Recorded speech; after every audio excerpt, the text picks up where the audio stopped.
It's wonderful that the House deals with anti-Semitism. It's wonderful that the House condemns anti-Semitism. Anti-Semitism should be condemned, but the context is very suspicious and very troubling. Let me be very frank with you, Amy. We have to say the truth. The Israeli lobby, the Jewish lobby, are by far too strong and too aggressive. It's not good for the Jewish community. It's not good for Israel.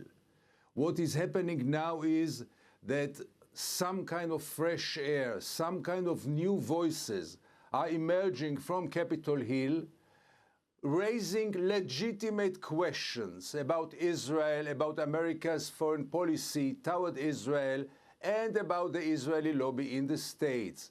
Those are very legitimate questions, and it is more than needed to raise them. But the Israeli propaganda and the Jewish propaganda in recent years made it as a systematic method.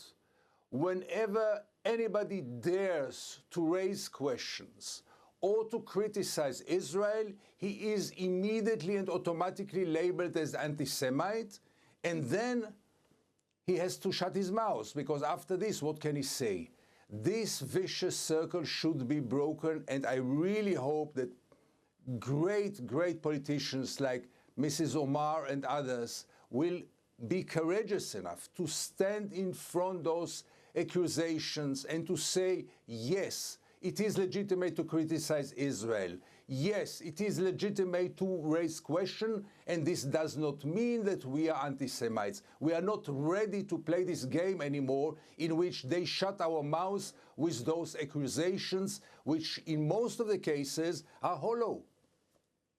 What kind of effect does this debate? Now, Ilhan Omar, Rashida Tlaib, and Andre Carson, the three Muslim Congress members, applauded the final resolution, saying it's the first time that there was this anti-Islamophobia resolution that was passed by the House of Representatives. Of course, in addition to the anti-Semitism issue, they broadened it out.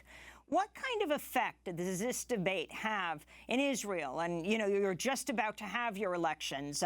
The Prime Minister, Benjamin Netanyahu, is just about to be indicted for corruption. Yeah, as you probably know, Amy, the campaign in Israel deals only with one question, Netanyahu, yes or no, and many more important questions and crucial questions and fatal questions are even not being discussed.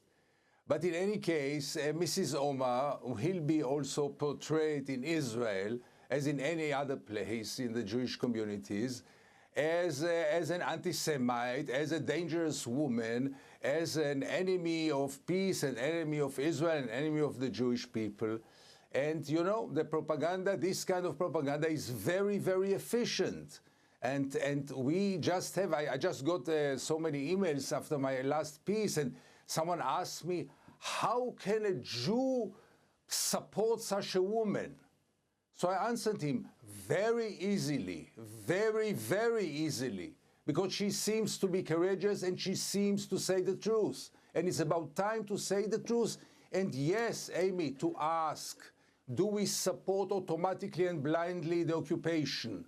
Is it legitimate to criticize the occupation?